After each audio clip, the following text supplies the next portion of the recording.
Здравствуйте, дорогие слушатели! Сегодня у меня для вас история, которая тронет до глубины души. Он исчез без слов, а потом неожиданно стал моим соседом. Приятного прослушивания. Когда я впервые услышала стук в дверь на нашей новой площадке, я уже научилась отличать, как кто звонит. Соседка сверху звонила коротко и нервно, будто боялась, что ее кто-то засечет на месте преступления. Курьер всегда настойчиво и деловито. А тут один длинный звонок и потом терпеливое ожидание. Я вытерла руки о полотенце и пошла открывать, мысленно прикидывая, что могла забыть заказать из магазина. За дверью стоял он. 7 лет спустя, с другой стрижкой, без бороды, с полосой седины у виска и совершенно теми же глазами. Я бы узнала их в темноте. В левой руке коробка, правая придерживает дверь лифта. В коробке торчала плюшевая акула из Икеи и пучок кухонных лопаток. Какой-то абсурдный натюрморт нового быта. «Привет», — сказал он, и голос врезался в меня, как сквозняк. «Кажется, мы теперь соседи». Я не ответила. Точнее, у меня получился звук вроде «мыма». Он словно ждал ударов, которые непременно должны были последовать, но их не было. Мне вовсе не хотелось бить. Хотелось закрыть дверь, прислониться к ней лбом и отсчитать до 10, как учила психолог. Но дверь держала его ладонь. «Я не буду мешать», — поспешно добавил он. «Просто. Сегодня приедут вещи». Я подумал, может, вы знаете, где тут мусор выкидывать крупногабаритный.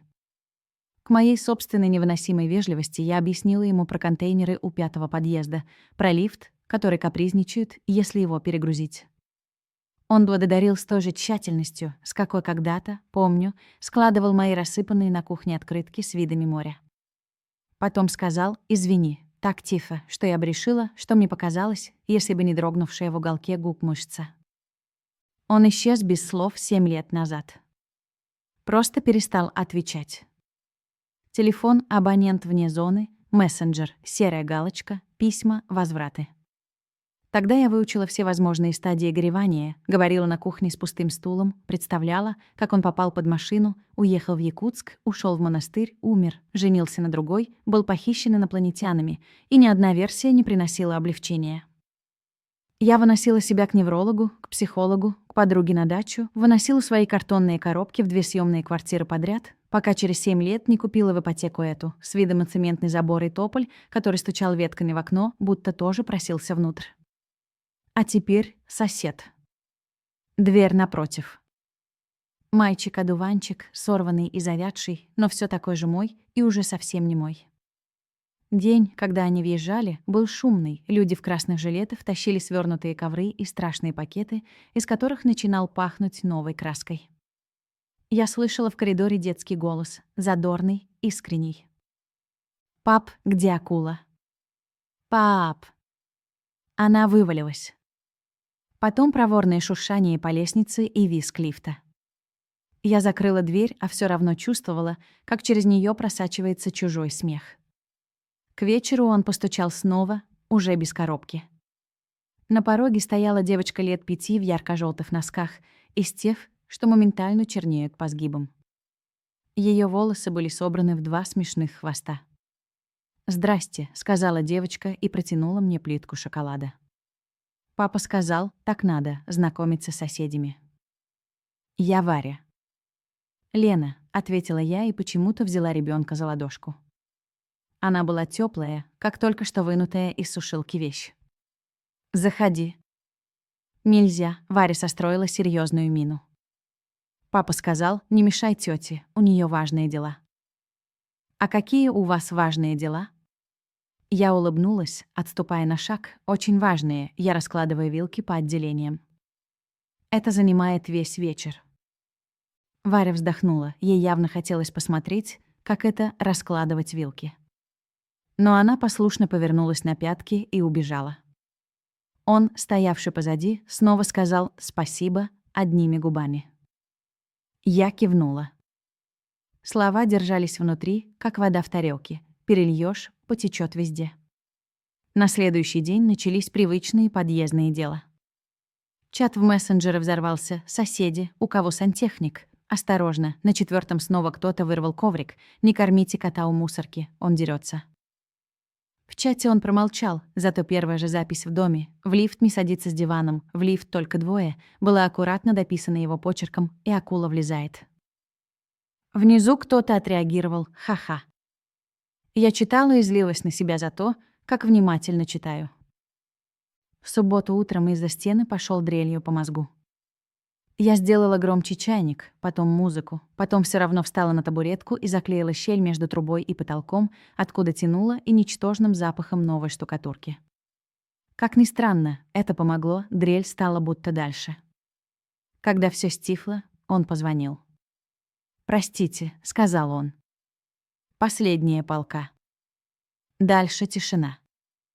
«У вас в чате написано «после 11», — автоматически ответила я, хотя часы показывали как раз без 5. Я видел. Просто Варя. Проснулась и сказала, что без полки вещи грустят. Я ощутила, как сквозь коробку с моими обидами просвечивает что-то смешное и тёплое. «Как вещи могут грустить?» — спросила я, сама себе удивляясь. У неё есть теория. Он улыбнулся, но глаза оставались настороженными. Если вещи стоят на своих местах, им холодно. И они скучают. «Разумно», — сказала я, к собственному ужасу, почти ласково. «Я также думаю про людей». Он чуть заметнее сглотнул. «Лена, я понимаю, что я не имею права, но когда-нибудь можно будет поговорить. Не сейчас. И не о нас вообще». Слово «нас» отделилось от других, как кофейная гуща на дне. Я кивнула, потому что если бы сказала «нет», это прозвучало бы как «давай прямо сейчас», а я этого не хотела. Я пошла на кухню, взяла чашку, посмотрела на окна напротив. Теперь они были его. Мы поговорили через неделю на лавке во дворе, на которую обычно садятся бабушки с семечками и мамы с колясками. Было прохладно, и он пришел в старом куртке, которую я помнила. Мы сели на край, за нами шуршали листья. Он сначала молчал. Я уже думала встать, когда он сказал, я тогда испугался. Я ничего не ответила. Он опустил глаза на свои руки, а руки его, помню, всегда были такие сухие, точные, будто созданные для того, чтобы робко брать чужие плечи. Я думал, что вылечу, и все начну сначала. Это было очень красиво в моей голове. Но не по-честному. А потом он замолчал и выдохнул. Потом мама заболела. Я был нужен там. И нужны были деньги. И я ввязался в историю, в которую не надо было. Короче, исчез. Это не оправдание. Я был трусом. «Ты мог написать 2 слова», — сказала я, удивляясь тому, как ровно звучит голос. «Мог», — согласился он. Не написал. Мне казалось так проще. Для тебя проще. Я все делал, кажется, проще. А оказалось, как всегда. Мы еще сидели. Из песочницы донесся Варин смех. Она строила домик и объясняла мальчику в шапке с помпоном, что у его кузовика сломана ось. Я глянула через плечо. Возле них стоял высокий парень из нашего подъезда, отец мальчика, и улыбался, как умеют улыбаться мужчины, у которых только один ребенок, осторожно, с удивлением. Этот взгляд врезался в картину моего разговора, как яркая трещина в стекле. «Мама умерла 2 года назад», — сказал он. Я работал все это время. Потом Варя родилась. Ее мама. У нас не сложилось. Я остался с Варей. И как-то захотел вернуться. Я не за тобой вернулся. Я хотел вернуться в город, в язык, в мусорные контейнеры у 5-го подъезда. Понимаешь. Он улыбнулся немного. А потом оказалось, что ты живешь напротив. И я. Очень боялся позвонить в дверь.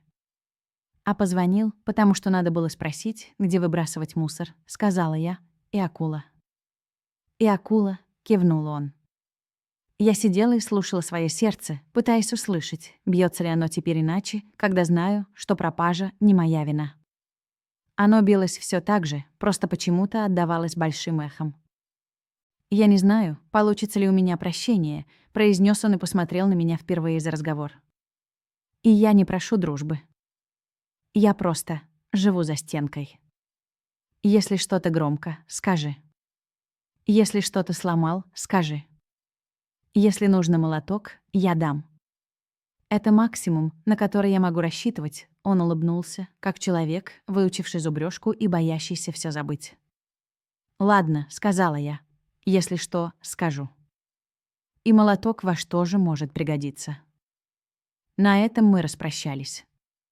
Следующие недели мы пересекались в лифте и в очереди в аптеку. Варя пару раз приходила занимать самую остро пишущую ручку. Она так сказала, и я отдала ей свою любимую линерную. Возвращала аккуратно, завернутую в салфетку, чтоб не поцарапалась.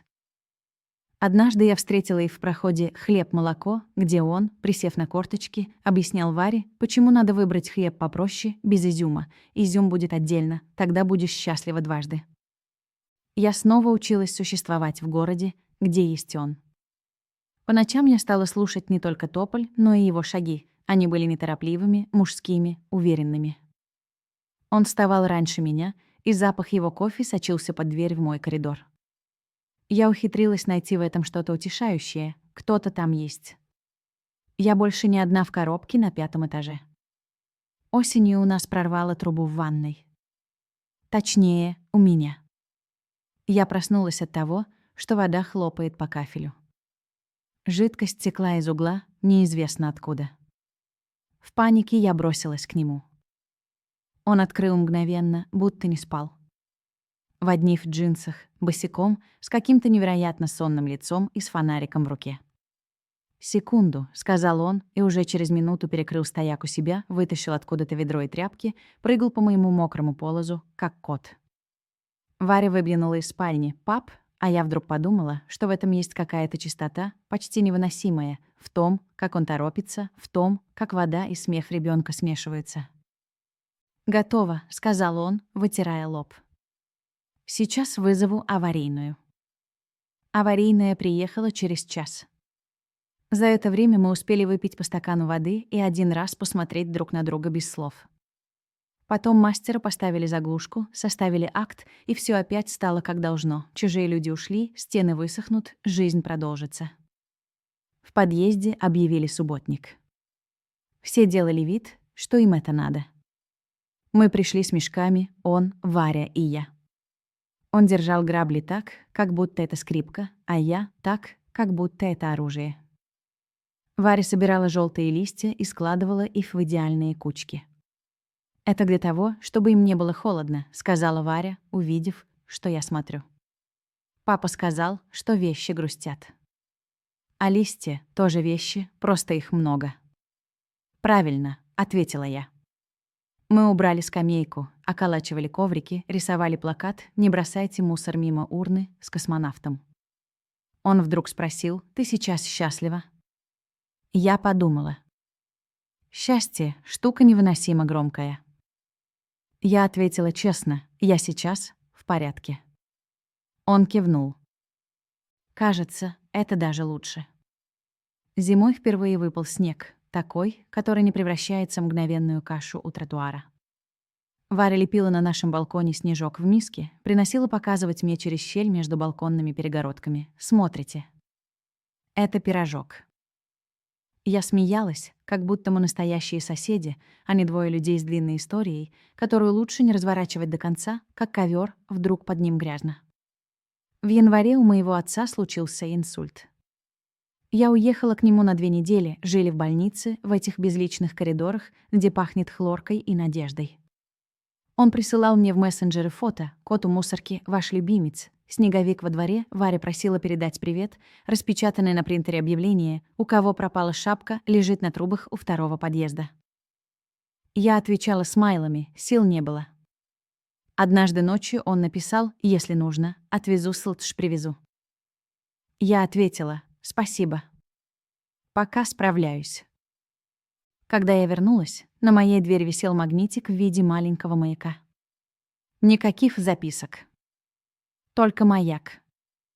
Я сняла его, подержала, повесила на холодильник. Я подумала, маяк — это штука, которая стоит на месте и светит, а корабли сами решают, плыть ли к берегу. Я снова увидела его на лестнице, он нёс коробку с книгами. Книги всегда отдавали его, как и глаза. В коробке торчал корешок Платона. Когда-то мы спорили, как переводить «эйдос». Он улыбнулся и сказал: «Мы тут еще не все разобрали. У тебя запах корицы. Печёшь». «Да», — ответила я, — «плюшки». Возьмёте. Перед тем, как отвечать, он как-то незаметно посмотрел на Варю. Она стояла ниже на ступеньках, играла с акулой. Я поняла этот взгляд, всё теперь проходило через неё. Он кивнул: «Возьмём. Но вы не подумайте, мы принесём тоже что-нибудь». Они пришли с вареньем, в пустой банке из-под кофе, подписанный Варей, черничка. Мы сидели на кухне, говорили о школах, о том, хороша ли секция рисования у нас в дворе.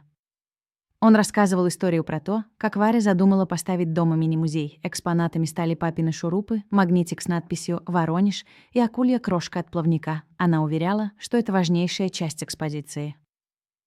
Я слушала и вдруг поймала себя на какой-то новой ревности. Не к женщине, а к ребёнку, к жизни, в которой меня не было и не будет. После этого ещё несколько недель мы оставались в равновесии. Иногда я думала о том, что могла бы позвонить и сказать: «Хочешь пройтись?» Но не звонила. Он не звонил тоже. Мы встречались. Мы здоровались. Мы рассказывали новости, как вежливые люди, у которых слишком много общего, чтобы позволить себе слишком много. Однажды ночью я проснулась от того, что кто-то тихо поёт за стенкой. Я прислушалась. Это была Варя. Она шептала детскую песенку про звёздочку. Он ей отвечал: «Спи». Потом короткая пауза и фраза: «Мамы нет, но я тут». Я лежала и смотрела в потолок. Мир — странная штука. Он и есть, и нет, как эта фраза. Я подумала, что, возможно, исчезнув тогда без слов, он научился говорить самые важные. Весной наша управляющая компания решила менять двери на пожарную лестницу. Мы с ним снова встретились в подъездном чатике. Оказалось, что есть целый мир людей, способных спорить 2 часа о доводчиках. Он предложил собрать подписи. Я смешно шутканула про подписантов из завода. Он поставил лайк. Я, наверное, улыбнулась громче, чем надо. В мае он позвонил и сказал: «Мы переезжаем. Чуть дальше. К парку. Варе нужна школа рядом. И бабушка там», — он замялся. Мы нашли вариант. Внутри меня что-то дернулось, как грязный ковер, который вот-вот опять развернут. Но я только спросила: «Когда?» «В субботу». «Понятно». «Лена», — он вдруг сказал совсем другим голосом. «Я хотел сказать.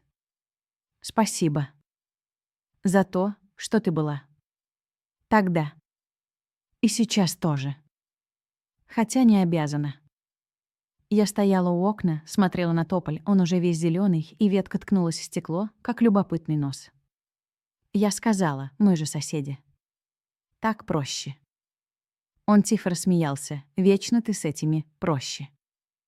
В субботу они уехали. Я помогла донести пару коробок. Варя вручила мне акулу, чтобы я тоже несла важное. В лифте мы стояли молча. Он смотрел на кнопки. Я смотрела на мои кеды.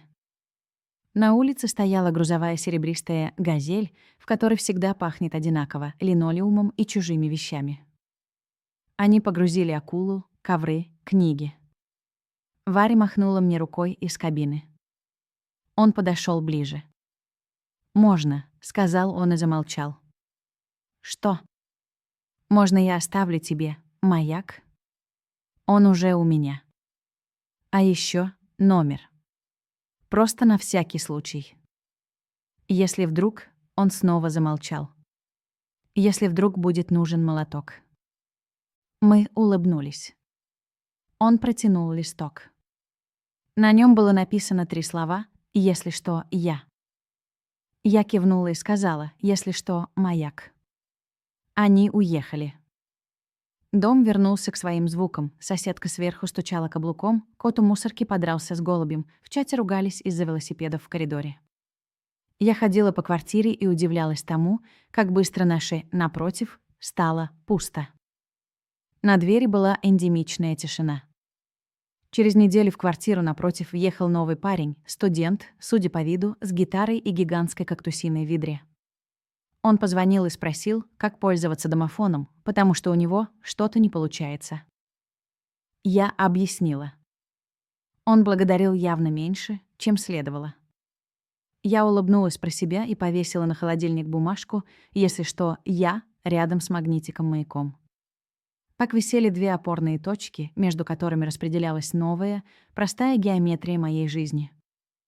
По вечерам я пережевывала привычную тишину. Иногда казалось, что слышу, как за стеной что-то шуршит, как будто Варя ищет в ящике карандаш. Я ловила себя на том, что прислушиваюсь и говорю вслух «спи». На кухне пахло корицей, и пара лишних плюшек уезжала в пакетик для кого-нибудь. Этот кто-нибудь тоже был маяком. В июне я пошла в парк, тот, рядом с которым они теперь жили. Я не хотела их искать. Я шла смотреть на озеро, на мальков, на пожилую пару, катающуюся на катамаране. Я купила сахарную вату и смеялась сама собой, потому что сахарная вата — это не моё. И тут услышала тётя Лена. Варя стояла рядом с качелями, в шляпе, теперь уже школьница, и в руках у неё была новая акула, побольше прежней. «Смотрите». Она протянула мне коробку. «У меня теперь музей в рюкзаке. Хотите посмотреть?» Мы сели на лавочку. Она показала мне выцветший билетик в кино, сухой лист клёна, не выбрасывайте. Он первый, кусочек синей ленты, пуговицу. Он подошёл немного позже, с мороженым. Мы поздоровались. Он выглядел таким, каким я не видела его никогда, очень простым. Может быть, потому что рядом была Варя и парк, и озеро, и никто никому ничего не должен. «Мы тут», — сказал он, будто оправдываясь. «Я вижу», — ответила я. Мы поговорили о погоде, о том, какие качели лучше, на цепях или на тросах, о школе, о бесплатном кружке, где дети изучают птиц, кормушку для которой Варя с гордостью показала. Потом мы разошлись. Я шла к выходу, держала в руке сахарную вату и думала, люди не вещи, им трудно стоять на местах. Но иногда они всё равно возвращаются в радиус твоего глазного угла. Не на прежних условиях, не для тех разговоров, которые не состоялись, а чтобы ты мог, проходя мимо, кивнуть им как знакомому фонарю. Я вернулась домой, поднялась на 5-й этаж и постояла на площадке. Тишина была уже моей. Я поставила на плиту чайник, достала из холодильника варенье, черничка. На крышке было кривое Варина «Че». Я намазала хлеб и улыбнулась. В чате кто-то спрашивал, где купить доводчик подешевле. Я без особого страха написала «могу уточнить у друга». У друга. Так просто, так правильно. Я нажала «отправить» и вспомнила его, если что, я. Он исчез без слов.